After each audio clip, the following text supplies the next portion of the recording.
buenos días. Mi nombre es Lili y estoy como compañera Kenia. Y en esta edición vamos a hablar sobre la guerra de Rusia y Ucrania, pero específicamente en la migración y cómo afectan el tema de género. Cuando hablamos de la guerra con Rusia y Ucrania, nos podemos remontar hasta la Unión Soviética, la disolución de la Unión Soviética, pero este conflicto que nos actualiza actualmente comienza el 22 en febrero de 2022 y es cuando comenzamos a ver los conflictos armados y el desplazamiento de las personas, especialmente mujeres, debido a que los hombres se tenían que quedar a cubrir las responsabilidades de la guerra, igual como hombres y personas, hijos mayores de edad, por lo que las mujeres tenían que salir con sus familias y llevar a toda su familia y establecerse. Este tema lo consideramos importante, o lo que comenzamos a investigar pues precisamente fue la guerra, pero con un análisis de perspectiva de género para hacer pues una investigación holística, ¿no? Porque claramente en la guerra no hay un lado positivo, no podemos hablar de quién sufre más o quién sufre menos, porque todos los lados son válidos. Sin embargo, pues también es importante estudiarlo por partes, ¿no? Ir desmenuzando. Entonces, la pregunta en la que centramos esta investigación de manera general es cómo la migración forzada ucraniana derivada del conflicto armado evidencia las desigualdades de género dentro del mismo sistema internacional y qué papel ha desempeñado los estados y los organismos internacionales en la protección de las mujeres refugiadas. Eso también es muy importante, ¿no? Como internacionalistas tenemos que saber qué se está haciendo para proteger a una población que ya estaba previamente en desventaja, ¿no? Por decirlo de alguna manera. Para la introducción de los datos generales, por lo que la información con la que contamos actualmente, con el objetivo de dar a conocer los efectos de la migración forzada en el contexto de guerra, comenzamos introduciendo pues los contextos generales, ¿no? ¿Qué está sucediendo? ¿Qué está pasando? De acuerdo con la Organización Internacional para las Migraciones, nosotros en 2022 hay alrededor de 6.5 millones de desplazados, y de esta cifra, más del 53% son mujeres. Además, de acuerdo con esta encuesta, las necesidades más imperiosas incluyen el acceso a medicamentos, servicios de salud y recursos financieros. Para 2025 ya se calculaba que alrededor de 12.7 millones de personas, que representaba alrededor de un tercio de la población que sigue viviendo en Ucrania, necesita ayuda humanitaria. Entonces, ayuda humanitaria dentro y fuera del territorio, ¿no? Para garantizar la seguridad alimentaria se necesita una seguridad integral. Y en febrero de 2024, el 71% de las personas registradas como desempleadas son mujeres. La guerra también ha aumentado el riesgo de violencia de género, incluida la violencia sexual y relacionada con el conflicto, la trata de personas y la violencia. Entonces, ¿qué es lo que tenemos aquí? Necesitamos para una seguridad completa salud, finanzas y acceso a alimentación, ¿no? Pero para esto ya está contando el 72% de las mujeres son desempleadas. Entonces tienen pues una mayor dificultad o una necesidad muchísimo más fuerte para poder obtener estos servicios que son básicos para poder subsistir. Sí, totalmente de acuerdo. Se vuelve todavía más complicado para ellas acceder a estos servicios y también para saber hacia dónde sacarse. Porque al menos en tu país te puedes acercar a algo que ya sabes, pero ¿qué pasa cuando te transportas a otro lugar completamente diferente donde incluso no hablan otro idioma y tú estás sola y aparte tienes que sufrir todas estas dificultades? Hablando de retomando la luz internacional, la secretaria de Amnistía Internacional, Agnes Callamard, afirma que las mujeres una y otra vez, en este caso podemos ver cómo sufrimos la brutalidad de la guerra, porque esta misma guerra con Rusia no es la excepción, sino es algo que se repite en todas las guerras. Y las mujeres corremos un mayor peligro, tenemos mayor peligro a sufrir violencia sexual o violencia de género, problemas graves de salud. Y como el simple hecho que los vamos, o sea, como las mujeres no, o sea, las mujeres que pueden hacer contra el mundo en condiciones horribles.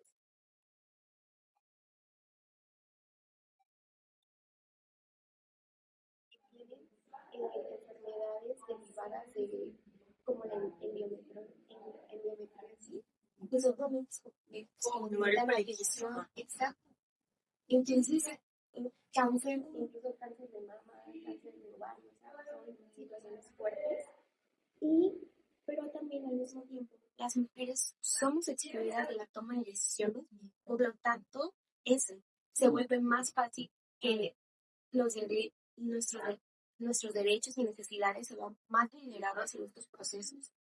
Igualmente, la representante de la ONU, Sabine Fraser Plus, declara que mientras las mujeres siguen sufriendo consecuencias de la guerra, necesitan apoyo, seguridad y sobre todo paz, lo que ya mencionaba mi compañera entre ellas, y su resiliencia ha sido en todo momento muy notable. Pues ya con esto afirmamos la necesidad de, de resaltar, ¿no?, la perspectiva de género durante la guerra. Tenemos mujeres en espacios creados para mujeres, como ONU Mujeres, ¿no? Entonces tenemos representantes del mundo que hablan de estas injusticias, que hablan de la necesidad del reconocimiento de las mujeres que están al frente, ¿no? Que también la construcción de una nación o la toma de decisiones dentro de la misma se vuelve importante y no se tiene que dejar de lado. Platícanos, me estaba diciendo que las mujeres tienen estas infecciones, ¿no? Y todas las guerras y todo lo resuelven, pero para vincularlo un poquito con la civilización y con el género de las relaciones internacionales y lo política, eh, ¿cómo lo, cómo lo vinculamos? Pues en la clase, la maestra te pones con lecturas de libro de conceptos clave en estudios de género, volumen 2.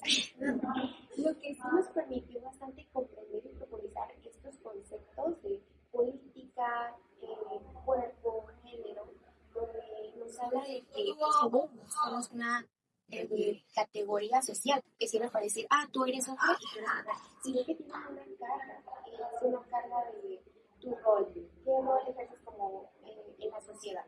Las mujeres de que, es que las mujeres tienen que encargarse del hogar, ¿no? Los hombres tienen que ser proveedores o, ¿saben?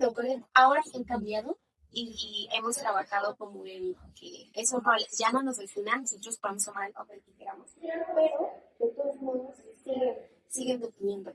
Y en el contexto de la guerra en Ucrania, que es lo tercero, que los hombres quedan, eh, los hijos, los esposos, los esposos, como ya mencioné, las mujeres se vuelvan desempleadas, lo que significaba que la mayoría de los esposos eran los que trabajaban y proveían el hogar.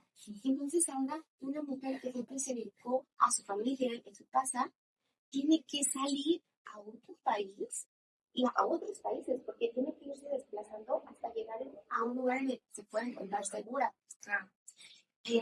Van con sus hijas, la mayoría, hijos pequeños, bueno, ya lo mencionamos, casadas. eh, Ahora ellas van a convivir entonces de proveedora de familia. Y no es proveedora de familia y a ejercer todos los sistemas de cuidados que ella hacía, pero ahora el doble, porque es un contexto más complicado, donde ya estoy sola, no tengo a la persona con la que me respaldaba, mis hijos son pequeños, o mis hijas y yo estamos en un peligro latente de sufrir violencia sexual o abuso. Entonces,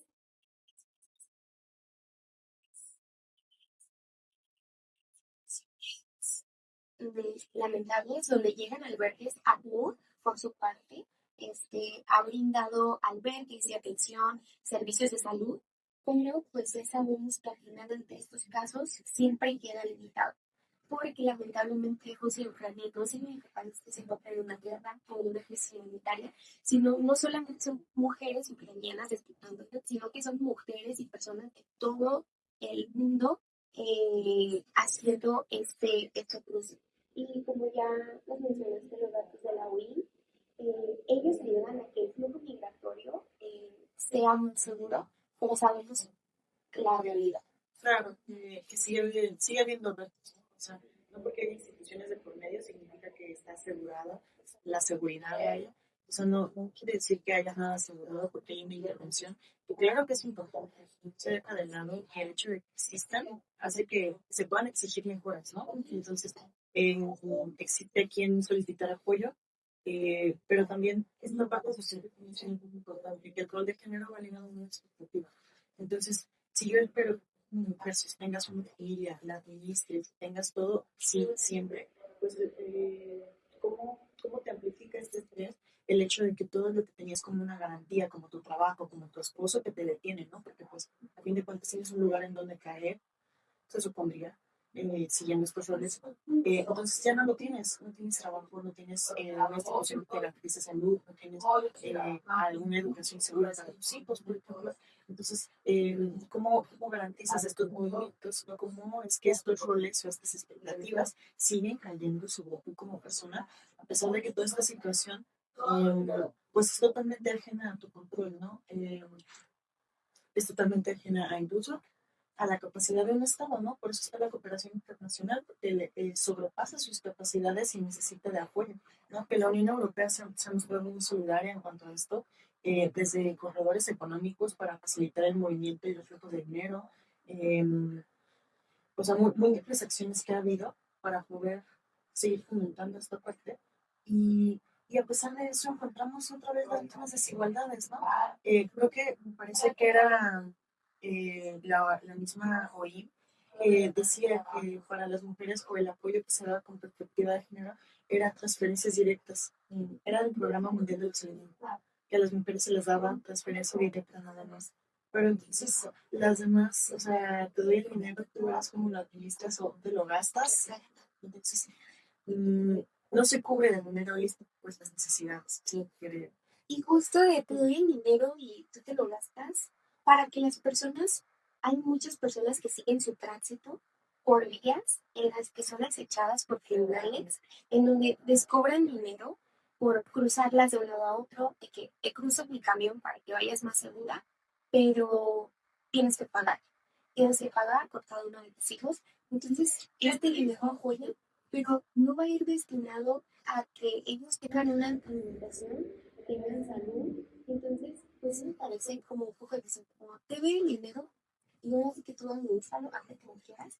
Cuando hay más dificultades, que es, a veces es como, pues sí dame dinero, pero también habrá algún lugar para que yo pueda recibir atención. Asearse, que es algo pues, que poco se habla de las limitaciones que se encuentran. Entonces, pues sí, es una situación bastante fuerte. Y reiterando lo que mencionaste, la guerra es un escenario horrible en el que ninguna de las dos partes, todas las personas, la ciudadanía, las personas que viven, están involucradas y están sufriendo. Pero también las personas que se quedan en la guerra, que igual son, hay personas que se han quedado para liderar, las enfermeras, también sufren la violencia de guerra, pero en específico no buscamos como hacer de menos las acciones de las personas que se quedan, sino también resaltar lo que muchas veces se pierde, porque cuando estudiamos la Primera Guerra Mundial, la Segunda Guerra Mundial y todo eso, la verdad es que nunca me pregunté el papel de las mujeres en esa guerra. Sí había mujeres que participaron, pero ¿qué pasa con las mujeres que se fueron? ¿Cómo lograron recrear su vida en otro lugar? Si ya sabemos que cuando las personas migran, o incluso no por situaciones violentas o de seguridad, existe un duelo migratorio. Ahora imagínate las personas que pasan por esta violencia, que pierden absolutamente todo en maneras horribles. O sea, es necesario que sí, ACNUR y otras organizaciones han brindado ayuda psicológica y pues me parece muy importante porque en estos casos es lo que más, más ayuda a que tú puedas restablecer tu vida, no en la normalidad, porque pues ahora son nuestras responsabilidades, pero sí que puedas, ¿cómo puedo llevar esta carga y estas responsabilidades? Claro. A mí me tocó mucho, me tocó el comentario que hiciste sobre la higiene, porque no sé si ubicas la pirámide de Maslow, de las necesidades básicas, ¿no? Que Sí, hasta abajo está la alimentación, el sueño y, pues no, o sea, lo humano, ¿no? Lo vivo, lo que necesitas. Y hasta arriba, pues ya va como las necesidades un poquito más mentales, como la salud mental. Entonces, obviamente, esta se olvida, pues va a ser lo último a lo que vamos a llegar, ¿no? Pero entonces, ¿dónde está lo primero? ¿Dónde está la higiene? ¿Dónde está la salud? ¿Dónde está la atención física? Viendo esta parte, el estudio y el acceso para las capacidades de la alimentación de las mujeres. A nivel global, me parece que es como el 70% de las mujeres que padecen hambruna, ¿no? Entonces, mucho tiempo se creyó que esto era porque las mujeres tenemos menor masa corporal. Entonces, si nos falta alimento, nos falta más rápido. Es como, pues no, o sea, debería de ser literalmente proporcional. es porque justo las mujeres menstruamos y no tenemos una alimentación um, de desayuno pesado, cena ligero como los hombres. O sea, las mujeres tenemos ciclos diferentes y tenemos necesidades que no se han estudiado y esto pues con una guerra obviamente nadie se va a detener a pensar, ¿no? De que darle pues, comida a ella hoy porque está menstruando. Pues no, es como todos parejos y es lo que hay, ¿no? Pero entonces, ¿dónde quedan tus necesidades si no se está cubriendo desde lo más básico? Si no se toma en cuenta de una necesidad alimentaria como prioridad, entonces, ¿qué es la prioridad? Sí, esto me hace recordar bueno, a una mouse herramienta que siempre recurrimos en defensa de género, que es la interseccionalidad, donde las mujeres, o sea, no solamente nos atraviesa el ser mujer, sino que nos atraviesa en distintas situaciones y la mayoría de personas que viven en la pobreza son las mujeres. Por situaciones, su, primordialmente de género, también de clase social, de acceso a educación, de que, bueno, regresando a los roles de género, donde muchas mujeres, por ejemplo, mi abuelita, no estudió sino hasta la primaria, porque le decían de que no, es que tú te tienes que quedar en la casa y tienes que hacer tabones. Ayúdale a tu mamá, Ajá, ¿no? sí, porque tú te vas a casar y tus hermanos pues tienen que tener un trabajo porque son de conceptos. Entonces, aún existe de que las mujeres truncan su vida de estudio, de trabajo para dedicarse a un hogar, pero en el momento en que llegan estas situaciones, se quedan totalmente aisladas. Nunca tuve experiencia laboral, no terminé la escuela, ¿ahora qué hago? Entonces, pues sí. El rol de cuidados, ¿no? Se reafirma. Como tercer momento y como un poquito ya para ir concluyendo, nos ibas a presentar, ¿no? ¿Qué ha hecho en este caso el Estado mexicano o qué involucraciones hemos tenido dentro del caso? Sí, para que nos demos cuenta qué tan lejos va este proceso de migración. No solo se quedan en lugares cercanos hasta de Ucrania o de Rusia, sino que hay personas que llegan hasta México buscando tal vez quedarse aquí, pero la mayoría de veces buscan usar México como un trampolín para llegar a Estados Unidos. Pero, por ejemplo, en Ciudad de México, y no solo es algo que hace en Ciudad de México, sino que nosotros tenemos el albergue FM4 al que hemos visitado y nos han dicho que han estado ahí familias ucranianas o rusas. Por ejemplo, el 29 de abril de 2022, en el Deportivo Francisco I. Madero, se estableció un albergue para que llegaran las personas. Lo que registraron eran decenas de mujeres y niños ucranianos, niños y niñas ucranianos. Eh, hasta el 27 de mayo, en el albergue que se encuentra en Iztapalapa, había 113 personas. Solamente 14 hombres.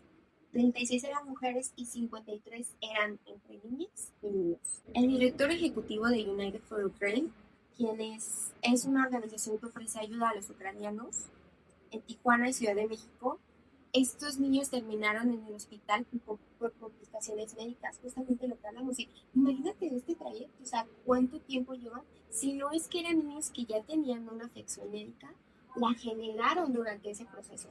Porque también recordemos que la salud mental muchas veces puede afectar también nuestra salud física. O sea, no solo se queda como en el sentimiento, sino que el cuerpo también responde. Entonces, ahora imagínate si estos niños, las mujeres con el estrés postraumático de este proceso de guerra y de movimiento. Claro. Además, o sea, México tiene un clima tropical, ponte a pensar eso. O sea, estás acostumbrado a un frío, a una manera de vestir, a una manera de ser, de comer. Lógicamente tu alimentación cambia, ¿no? Tu clima cambia, tu hábitat. Y a esto súmale todo la cantidad de estrés que tienes por la situación que estás viviendo. Entonces es impensable que las personas no se enfermen, ¿no? O sea, que por muy buen cuidado se mantengan sanas. Entonces, sí me parece, o sea, me parece increíble, ¿no? Que la mayoría de estos niños terminaran en el hospital. Y si te fijas, mencionas 113 personas y 50 eran niños, entonces tienes el 50% de tus refugiados son infancias. Ya, y el rol de ver por las infancias es de las mujeres. Entonces, pues que no se deje de lado esta parte, ¿no? Tan importante que mencionas. Y para ir concluyendo en esta parte, también es importante saber o mencionar que si bien la mayoría de personas que llegaron a México son infancias y mujeres, pues es porque a los hombres no se les permitió salir, ¿no? Se aplica la ley marcial y ya los hombres tienen la obligación de quedarse por decreto, no puede salir del país. Entonces eso también me parece brutal. Recordemos que hablar de género no es hablar de feminismo, no es hablar de mujeres. Hablar de género son las expectativas sociales que se tiene de cada uno, ¿no? Y cómo la política impone a cada uno de estos roles. Entonces, pues es brutal que sí las mujeres vienen a batallarle, tienen muchísimas afecciones y complicaciones en su camino que necesitan ser mencionadas y habladas, discutidas y mejoradas. Pero ¿dónde están las dificultades que están afrontando los hombres, ¿no? Que también se dio muy por sentado de que ya por ser hombre tienes que servirle a tu nación y a tu patria. Y pues es gravísimo, ¿no? O sea, que el hecho de que se dividan las familias, de que se partan y que ahora también tenemos, pues del otro lado del continente, gente que está batallando solamente por su género, ¿no? Que Sí. te dividieron en tu familia. Sí, justamente. Y ahora pues sufren estas consecuencias. Y pues creo que es todo. Por el momento nuestra discusión ha concluido. La verdad es que me parece un tema del que tenemos que seguir hablando y algo que me parece importante resaltar es que una cosa que ha brincado, que a los refugiados ucranianos y les ha recibido de una mejor manera. Hay países europeos que le han abierto las puertas con mayor facilidad. Entonces, si bien es algo que nos alegra, que es importante, hay que destacar que no a todos los refugiados se les abren las puertas de la misma manera. También seguimos contando con este sesgo occidental y eurocentrista que limita mucho y que todavía es un paso para avanzar. Entonces, pues aún nos queda muchísimo por recorrer para que sean migraciones seguras, donde las personas no pierdan su integridad física ni emocional, pero es que sigamos mencionando estos temas y trabajando en ello. Es un paso que es nuestro granito de arena, algo que podemos aportar para mejorar estas situaciones. Bueno, muchísimas gracias, Vivi. Gracias, un gusto hacer este trabajo. Sí, igualmente. Gracias. Gracias.